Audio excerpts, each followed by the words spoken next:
ببینید حالا ما صفحه خود را از اینجا کوچکتر میکنیم، یعنی صفحه 640 در 480 میگیریم.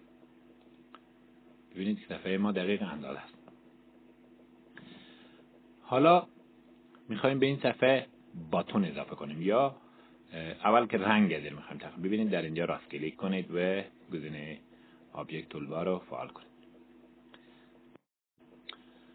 روی این گزینه کلیک کنید و از این قسمت دقیقاً بکشید تا به آخر پروژه و روی همین کلیک کنید تا رنگ دلخواه انتخاب کنید. کوشش کنید از رنگ‌های تیز استفاده نکنید، چون اگر رنگ‌های تیز باشه هنگام رندر کردن یا هنگام بالا آمدن روی کامپیوتر مقصد بسیار فشار میاره به کامپیوتر طرف. ببینید که من این رنگ انتخاب کنم. خب از اینجا میتونید سایز کوچیک و بزرگ کنید و سایز سفرم از همین بالا جایی که گفتم از این قسمت میتونید سایز سفر تغییر بدید. اگر بخوایم در داخل این متن بنویسیم، خب این گزینه ببینید، این گزینه متن می نویسه. مثلا یک پاراگراف شما می نویسیم، کافی اینجا بکشید. ببینید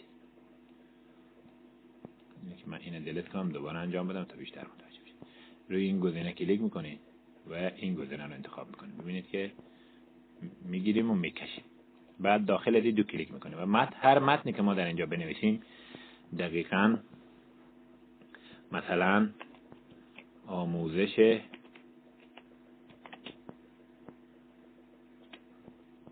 مولتی میدیا بلدر. ببینید فونت اینو از کجا میشه کوچیک کرد؟ از اینجا نمیشه فونت کوچیک کرد. ببینید از اینجا میرین داخل فونت، روی فونت کلیک میکنین. توجه داشته باشید که حتما باید از این قسمت اگر فارسی می نویسید فونت عربی که انتخاب کنید و از اینجا اندازه فونت مشخص میکنیم. و اگر خواستیم که با حالت عادی باشه به این شکل، اگر کج باشه به این شکل و اگر کلفت یا چاق باشه به این شکل. هر حالتی که شما میارین به اینجا مشخص معلوم میشه. ببینید هر کاری که بکنیم اینجا تغییرات میاد. و از نوع خط هم که از هر نوع خطی خود شما استفاده میکردین دیگه استفاده کنید. که ما خط 48 رو میگیریم و اوکی میکنیم. و اگر خواسته باشین زیر خط بندازین یا روی از خط بندازیم، اینجا زیر خط میندازه و اینجا هم وسط خط میندازه که اینا کاربرد چندانی نداره. و رنگ خط هم میتونیم از این قسمت مشخص کنیم که خط ما یا فونت ما چی نوع رنگ باشه. ببینید رنگ زرد من انتخاب میکنم. و اگر در افزار حافظ استفاده کرده باشین که از اینا میفهمیم که از راست به چپ بنویسه، وسط بنویسه و از چپ به راست بنویسه، که ما چون فارسیه و اگر خواستیم که از چپ به راست بنویسه مطلقاً اشتباه میشه. پس بنابراین ما وسط میزنیم تا دقیق تر بیایه. اگر خواستیم از این ورم بنویسیم دیگه بستگی به سلیقه خود شما داره که اوکی میکنه. ببینید که در مقدار نوشته شد و آمد. میشه در داخل از این تغییرات هم بیاریم. خب و اگر بخوایم که دیده نشه از این قسمت این رو اوکی میکنیم. و اگر بخوایم که به موقعیت خوب دیگه حرکت نکنه از روی دو هنگام عملیات پروژه و تیک میزنیم. و اگر خواسته باشیم فونت از جای دیگه بیاریم داخل کامپیوتر که یا داخل ازی بیاریم از این قسمت کلیک میکنیم و فونت انتقال میدیم که دیگه چیزی. و اگر خواسته باشیم اشتباهات انگلیسی رو بگیره، چک کنه، اسپل کنه، خب روی ازی کلیک کنه که نیاز به این موضوعات نیست.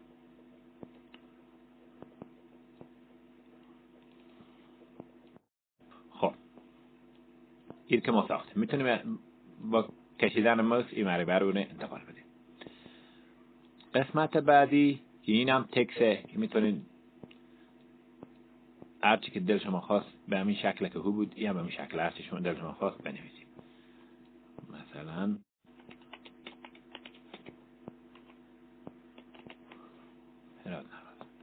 اگر هر کار خواسته باشیم که بعدا راجع به اینا توضیح میدم که فونت دارم از اینجا باز دوباره عربیک میکنیم و اوکی میکنیم و اوکی میکنیم.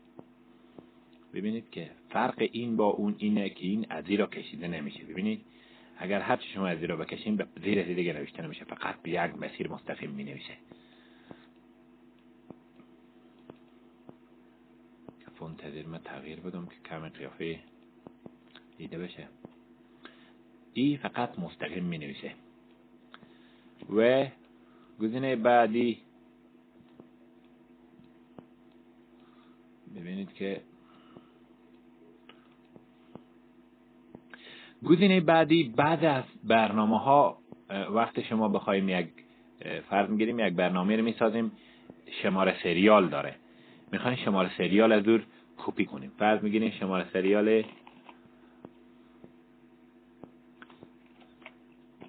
یک برنامه شماره سریال داره و این شماره سریال مهم است کسی که از استفاده میکنه از روی یک کپی بگیره. پس بنابراین این وظیفه از امینه که قابلیت کپی را روی توران مهیا میکنه. مثلا میبینیم حالا من خروجی از میگیرم،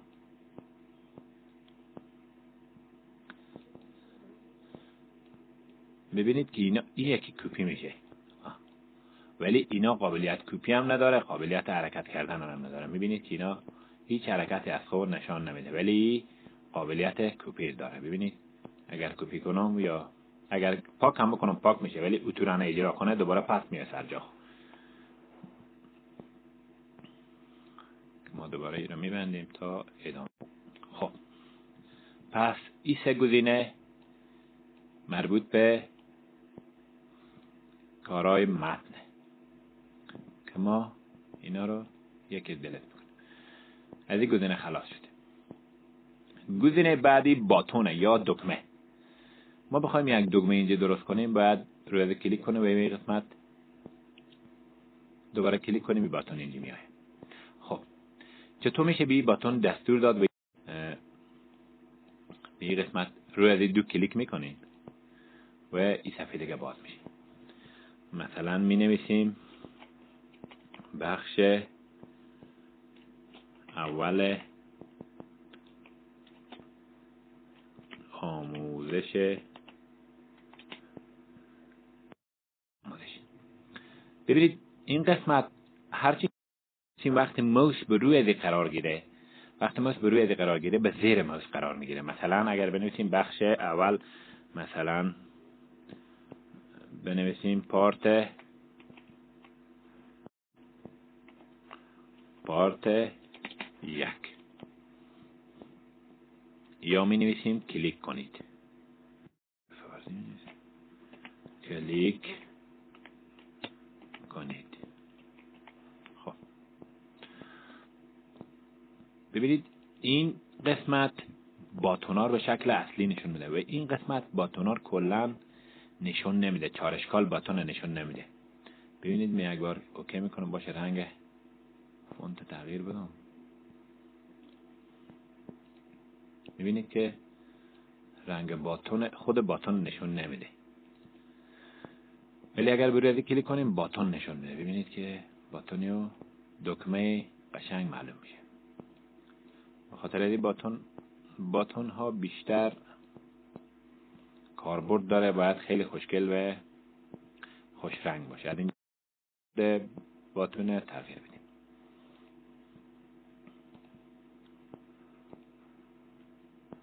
و فونت تزیرم از این قسمت یه تیک میزنه و روی فونت کلیک میکنیم و هر اندازه فونتی که خواستیم وضوح مشخص میکنیم. و از این قسمت هم که دوباره چندین بار دیگه تکرار میکنم به خاطر اینکه که دقیق یاد بگیرین بنابراین این کار ما انجام میدیم. ببینید که فونت ازی بزرگ شده، خود ازی باتون هم بزرگ شده.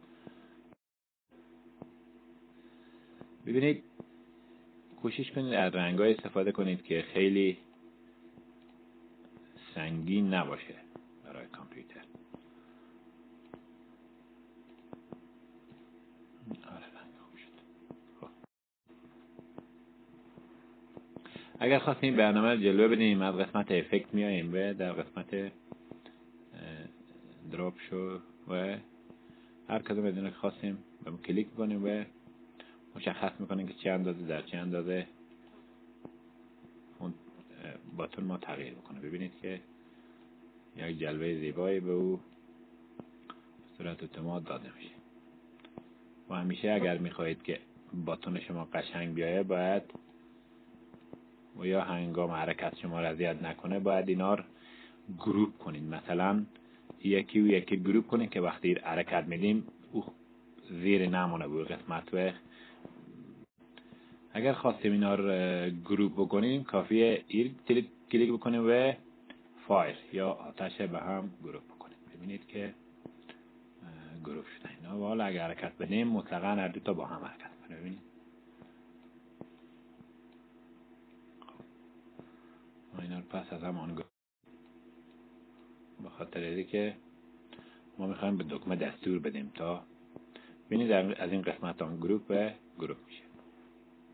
خب حالا میخوایم این دکمه دستور بدیم تا یک فرمان اجرا کنه. مثلا شما میخوایم بعد از اینکه طرف روی از کلیک کرد فرض میگیریم بره یک نرم افزار ستاپ بده یا یک خوندن پلی کنه یا یک پی دی اف اروا کنه یا هر بر صورت هر چی که خود شما لازم دیدین او کار انجام بده. چی رقم باید این کارو بکنیم؟ ما یک پروژه یک پوشه به داخل درایو ایجاد نیوی به این قسمت ایجاد میکنیم.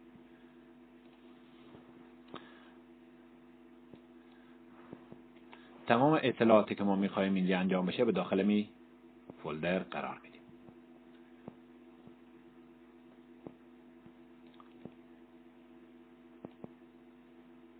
مثلا ما یک دانه عکس میگذاریم.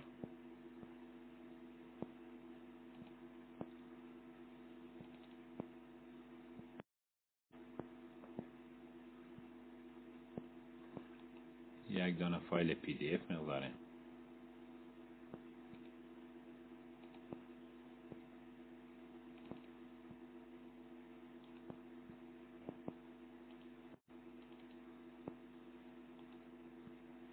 یک دانه فایل تصویری میگذاریم. خب یک دانه ستاپ میگذاریم. اینم ستاپ.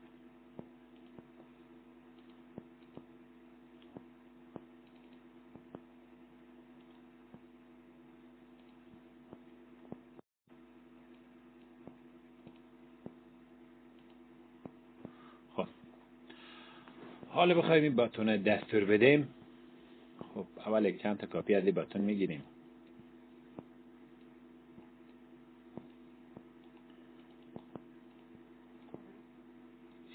این دو تا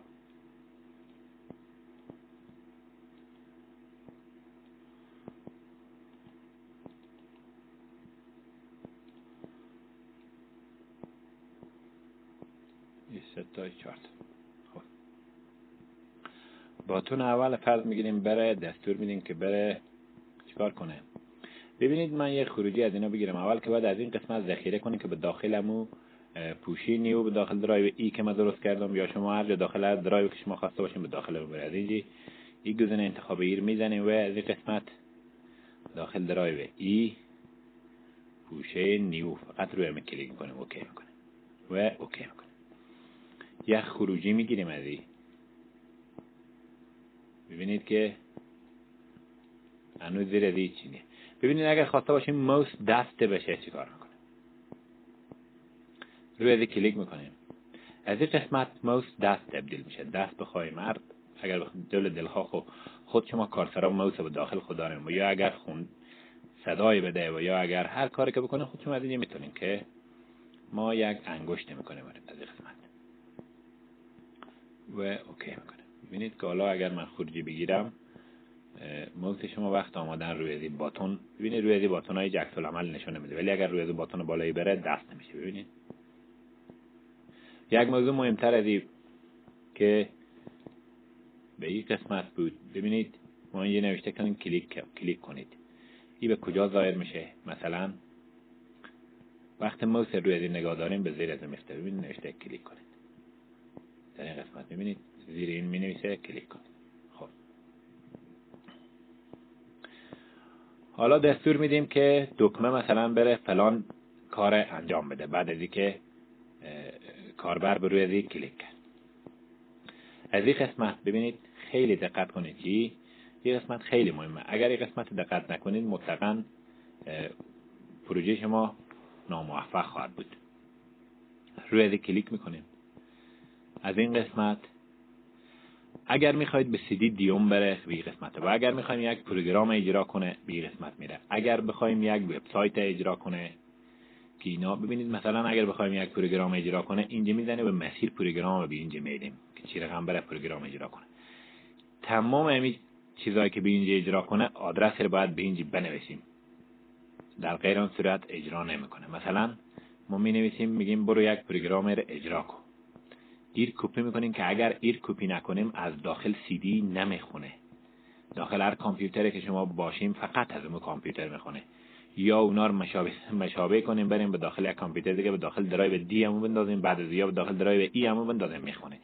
اگر ایر کپی کنیم از داخل CD هم میخونه. خب ما ایر کپی میکنیم به خاطر اینکه احیانا احتمال میره ما پروژه خود برو CD رایت کنه. خب از اینجی مسیر میدیم، میگیم که برو بخش اول داخل درایو ای واکن. ببینید داخل درایو ای داخل پروژه نیو فرض میگیریم برنامه ستاپ دایرکس 2009 اجرا کن. خب اوپن میکنه. ببینید این میزنیم و اوپن میکنه. بی قسمت امو کد که قبلا کپی کردیم باید همین درایو ای و نیو رو حذف کنیم. ببینید درایو ای و نیو رو حذف کنیم و امو کد رو به جای اجرا کنیم. مثلا ببینید کد رو به جای اینا پیست کنیم، بعد از اوکی کنیم، دوباره اوکی کنیم. حالا اگر ما اجرا یک خروجی از بگیریم، ببینید که خروجی گرفته شد. به محض کلیک کردن روی ازی اون برنامه رو اجرا میکنه. ببینید که انا میامدی برنامه میگه که ببینید دوباره اجرا میکنه. ببینید متوجه بشید. ببینید که برنامه میاد. خب مسیر دهید تمام باتن ها به همین شکله، ولی به مرور زمان شما دقیق تر متوجه بشید. خب باتن دوم ما میگیم که برو. خب اینا دیگه ایر اول دست میکنیم که او خود انگشت بود، ایر دست میکنیم. از اینجا میگیم برو، فرض میگیریم که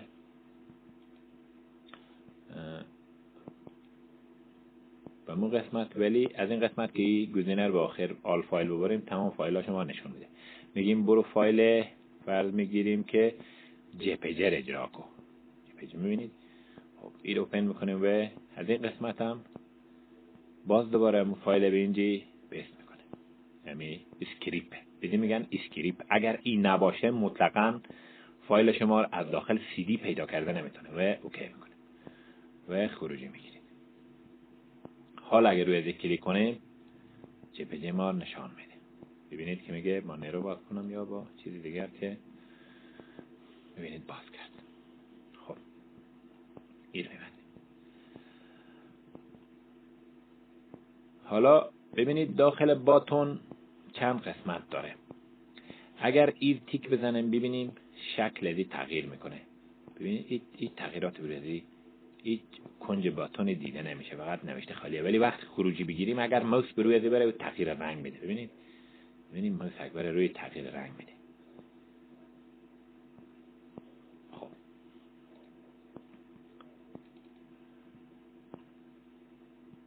اینا میگم مینو آیتم به زبان برنامه‌نویسی که به این شکل باشه. باز بستگی به خود شما داره که چه شکل شما این کار انجام بدیم. دیگه اینا وقتی ماوس به روی بره رنگ سبز میشه و اگر بخوایم رنگ مثلا زرد بشه ایر میزنیم و اوکی میکنیم و خروجی میگیریم. ببینید حالا ماوس اگر بالای بره زیر زرد میشه. ببینید زیر زرد میشه. خب اینا موضوعات جزئیه.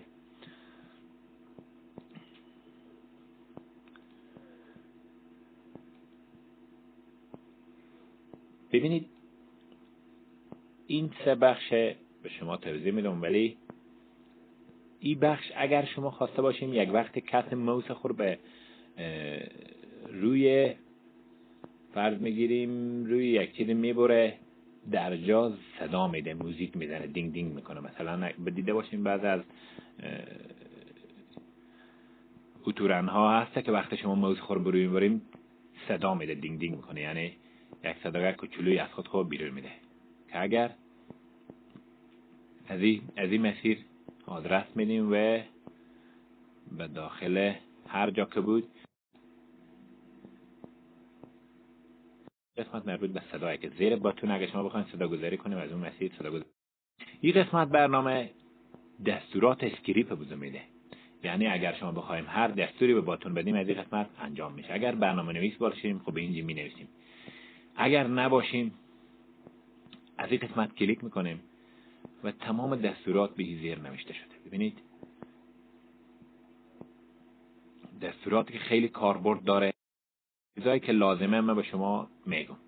اگر مثلا اگر بخوایم که موس به روی یک باتون رفت با اون دیده نشه هاید انتخاب میکنه و اگر خواسته باشیم دیده بشه شور انتخاب میکنه. اینا چیزا مهمه نه. این به صفحه اول میبره، این به صفحه گذشته میبره، این به صفحه بعدی میبره، این صفحه قبلی میبره و این به صفحه اصلی میبره و این خروج میشه. مثلا یک چند دونه ما به شما آموزش میدم. مثلا اگه به باتون دستور بدیم که بعد از کلیک کردن خروج بشه باید این انتخاب کنیم. ببینید که اگزیت انتخاب کردم و اوکی میکنیم و اوکی میکنیم. این باتون ما اگر آل ما خروجی بگیریم و اگر روی کلیک کنم هم تصویر اجرا میشه و هم این صفحه بسته میشه. ببینید صفحه هم بسته شد و تصویر هم اجرا شد.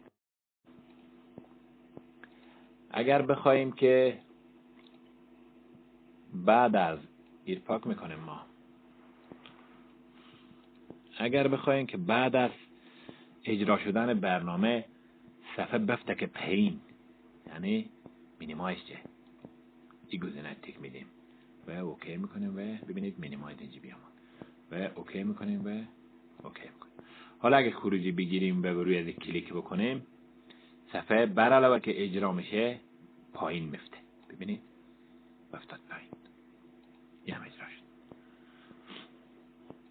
خب صفحه پس میدیم بالا و میبند و به این قسمت اسکریپ های زیاد وجود داره. اگر این کارو بکنیم مطلقاً خیلی خوبه، چون هنگام اجرای برنامه دیگر صفحه شما باید برو دسکتاپ به طرف نباشه و از اینا هر کدام که شما انتخاب کنیم. مثلا بعد از دکمه صدای بره بالا برنامه نشون بده. کل از اینا همه البته اینا سخت نیه، ولی اگر به مشکل برخوردیم میتونیم از طریق تلفن از ما سوال کنیم و ما جواب شما رو خواهیم داد. به خاطر اینکه این برنامه بسیار ساده. ببینید تمام از اینا همه دستور انجام میده. اینا دیگه سخت نیه. مثلا اگر رن بزنیم بعد از اجرا میگه چیکار کنه. بعد از اینکه کلید باتون روی باتون نفر کلیک کرد چیکار کنه. فرض میگیریم میگه برای یک صفحه اینترنتی یا یک ستاپ با دوباره واکنه، دو صفحه واکنه، یا خوش آمدگویی واکنه یا هر چیز دیگر. به هر صورت اینا چیزهای سختی نیه. ببینید از اینجا میگه اگر طرف روی کلیک کرد بروز کنه، یعنی کجا نشونه. مثلا داخل سی دی نشونده، داخل یک برنامه نشونده، چیکار کنه و این موضوعات. و ببینید صدا رو بالا میکنه. اگر ایر کلیک کنیم که بعد از کلیک کردن بروی باتون صدا کامپیوتر ببره بروی 100 تا ایر میزنه و شماره 100 میزنیم و محض که ایر اوکی کنیم و اوکی کنیم، اگر شخص بروی از این کلیک کنه صدای کامپیوتر درجا میره بروی 100 تا. ببینید چند تا دستور ما دادیم. به یک کلید میشه چندین دستور بدی. اینا دستورات اکشن اسکریپت.